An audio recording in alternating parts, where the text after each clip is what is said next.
নমস্কার, আমি tarot reader Ishita, healer, law of attraction coach, easy সমাধান ইউটিউব চ্যানেলে আপনাদের জানাই অনেক অনেক স্বাগত।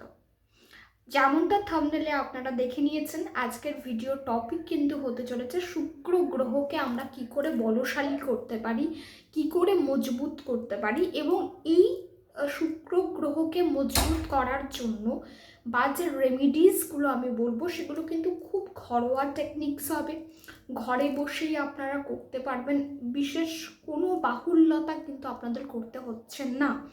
একটি রেমেডি এমন থাকবে যেখানে হয়তো একটু আপনাদের খরচ হতে পারে, তাও সেটা খুব বেশি মাত্রায় নয়, সেটা একটু খরচ সাপেক্ষ নিশ্চয়ই, কিন্তু এর বাইরে যেগুলোই আমি বলবো সেগুলো আপনার শুনে মনে হবে যে না, করা যেতে পারে, অন্তত মেন্টাল স্যাটিসফ্যাকশন যে আমি এই রেমেডিগুলো করতে পারবো।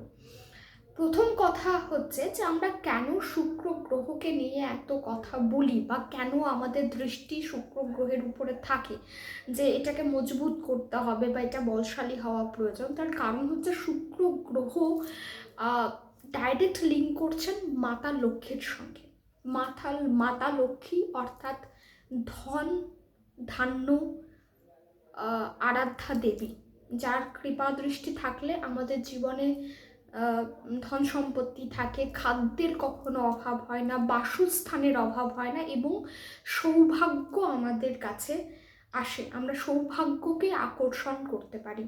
এবং যাদেরই শুক্র গ্রহ খুব বলশালী দেখবেন তারা কিন্তু সৌভাগ্যশালী ব্যক্তি হন। সৌভাগ্য মানে এটা নয় যে আমরা যেটাকে সৌভাগ্য বলে ভাবি যে সর্বদাই সে সবিতে সাফল্য অর্জন করছে, সেরকম না। সৌভাগ্য প্রত্যেকের কাছে আলাদা আলাদা ডেফিনিশন হতে পারে, কিন্তু হ্যাঁ, যাদের শুক্র গ্রহ সত্যি করে বলশালী তাদের মধ্যে প্রথমত আকর্ষণ ক্ষমতা খুব সুন্দর থাকে, খুব সহজেই আকর্ষণ করতে পারেন, সৌভাগ্যশালী হন। কোনো একটা দিকে তার সৌভাগ্য খুব ভালো, সেটা কাজের দিকে হতে পারে, সম্পর্কের দিক থেকে হতে পারে, নেম ফেম, নাম যশ, এইগুলো হয়। অনেকেই বলেন, দেখবেন যে যারা শুক্র যাদের খুব বলশালী বা প্রভাবশালী তারা একটু কিন্তু ভোগ বিলাসী হন, একটু বৈভব পছন্দ করেন, একটু ব্র্যান্ডেড জিনিস কিনবো, ভালো জিনিস কিনবো, সৌন্দর্যতা বিউটির প্রতি একটা অ্যাট্রাকশন থাকে, নিজেকে খুব ভালো করে ওয়েল মেনটেন্ড রাখবো, কথার মধ্যে একটা মধুরতা আপনারা কিন্তু ফিল করবেন। এটা হয়ে থাকে, তার কারণ এটা হওয়ার কারণও হচ্ছে যে শুক্রের অবস্থান, একটা জাতক বা জাতিকার জন্ম ছক যখন করা হয় তখন শুক্রের অবস্থানের উপর ভিত্তি করে কিন্তু আমরা বলতে পারি যে সেই জাতক বা জাতিকার উপরে কীরকম প্রভাব থাকবে। যেমন 1 নম্বর ঘরে যদি শুক্রদেব বিরাজ করেন তাহলে দেখবেন সে একটু ভোগ বিলাসী হবে, তার ভোগ বৈভব এর প্রতি আকর্ষণ থাকবে। 2য় ঘরে অবস্থান করলে তার ক্ষেত্রে সর্বদাই মা লক্ষ্মীর আশীর্বাদ বর্ষিত হবে, ধন সম্পত্তি, খাদ্য, সৌন্দর্যতা, গান, শিল্পকলা, এইগুলোর প্রতি আকর্ষণ বৃদ্ধি হবে। 3 নম্বর ঘরে থাকলে সে একটু বেশি ভাবপ্রবণ হয়, রোম্যান্টিজম তার মধ্যে একটু বেশি থাকে। এরকম করে করে বিভিন্ন ঘরের ক্ষেত্রে আলাদা আলাদা মাহাত্ম্য আছে, কোন ঘরে অবস্থান করলে কীরকম তার প্রভাব পড়বে, কিন্তু শুধুমাত্র কোন ঘরে অবস্থান করলে শুক্র গ্রহের কী প্রভাব পড়বে এটার দ্বারা বলা যায় না। এর সাথে এটাও দেখতে হয় যে তার দৃষ্টি কীরকম থাকছে, অন্য কোনো গ্রহ অবস্থান করছে নাকি, কোনো নিচু গ্রহ সেই অর্থে রয়েছে নাকি, বা শুক্র নিচুস্থ হয়ে আছে নাকি, সবই দেখতে হয়। তো সেটা পরের ব্যাপার, সেটা নিয়ে পরে কখনো আলোচনা করা যাবে। তবে এই ভিডিওর মূল যে বিষয় সেটা হচ্ছে শুক্র গ্রহকে বলশালী আমরা করব, কেন করব এটুকু আপনারা বুঝেছেন। এবার দ্বিতীয় হচ্ছে যে কারা করতে পারেন, সবাই, প্রত্যেকে, যে কোনো রাশির জাতক বা জাতিকা। আমি আজকে এই ভিডিওতে যে রেমেডিগুলো বলবো, যে টপিকগুলোর কথা বলে দেবো, সেগুলো প্রত্যেকেই ফলো করতে পারেন। একটু ধৈর্য ধরে শুনতে হবে, কারণ একটু ডিটেলেই আমি বোঝাবো। আমি চেষ্টা করি যে যেটা বলবো সেটা আমি সম্পূর্ণভাবে আপনাদের বোঝাতে পারি বা আপনাদের কাছে সঠিক তথ্য নিয়ে আসতে পারি।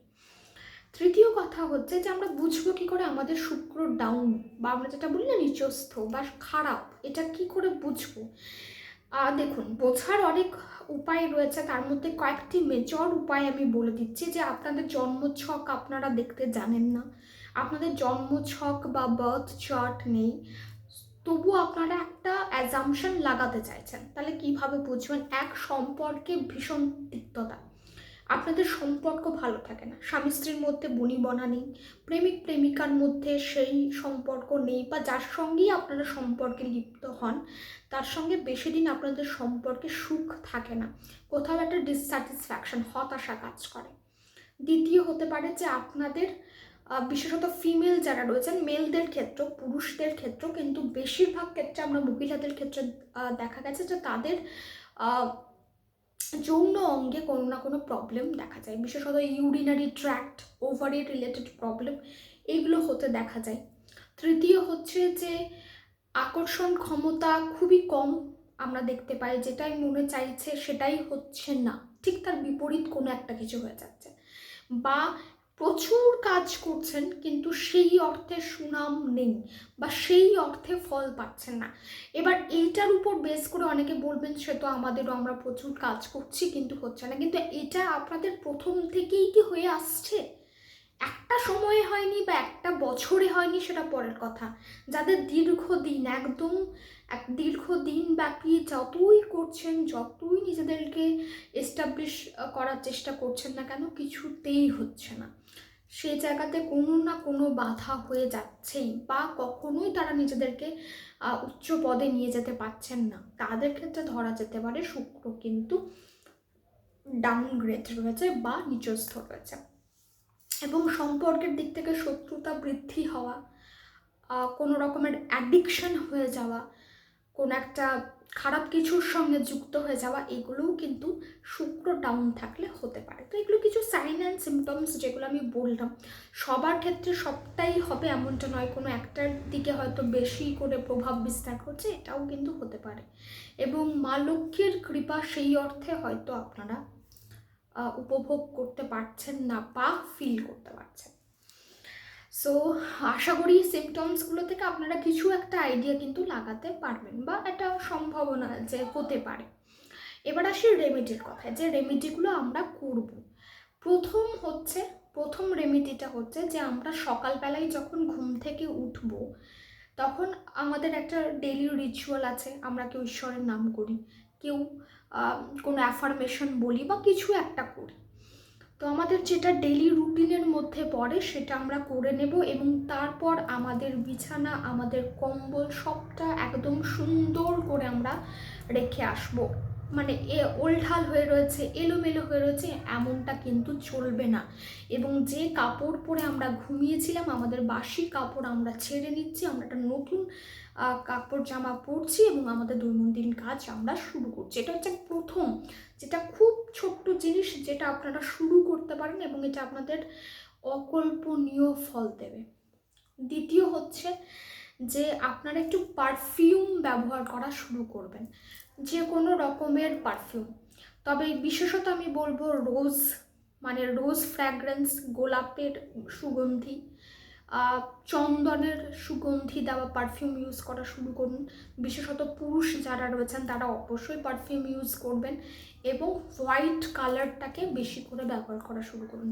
সাদা রঙের জামা পরা, সাদা ক্যারি করতে একটা কিন্তু আপনাদের অভ্যেসের মধ্যে রাখতে হবে, যে আমি সাদা পরবো, অ্যাটলিস্ট শুক্রবার দিনগুলোতে সাদা পরার চেষ্টা করুন।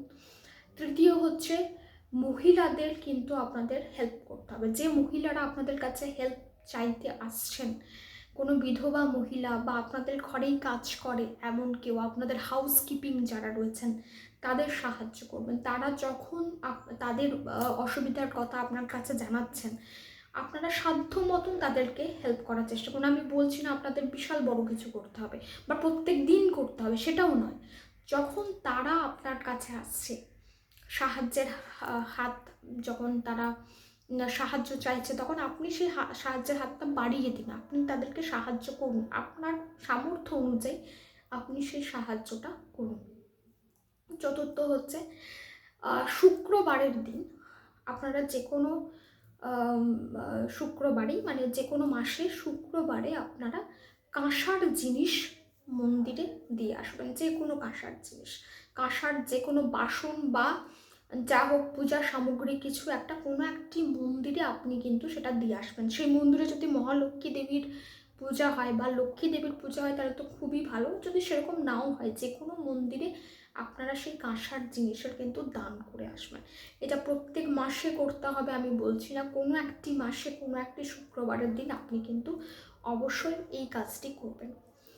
এবার আসি আরেকটি উপায় হচ্ছে যে আপনারা হয়তো দেখেছেন অনেকেই এই বুড়ো আঙুলে কিন্তু চাঁদির অর্থাৎ রূপোর আংটি পরেন। ঠিক আছে, আপনারাও কিন্তু রূপোর আংটি পরতে পারেন। তবে আংটি যেটা আপনারা কিনবেন চেষ্টা করবেন সেটা যেন প্লেন হয়, ভীষণ রকমের কারুকার্য করা, আঁকিবুকি দেওয়া, ডিজাইন করা যেন না হয়, প্লেন হয়।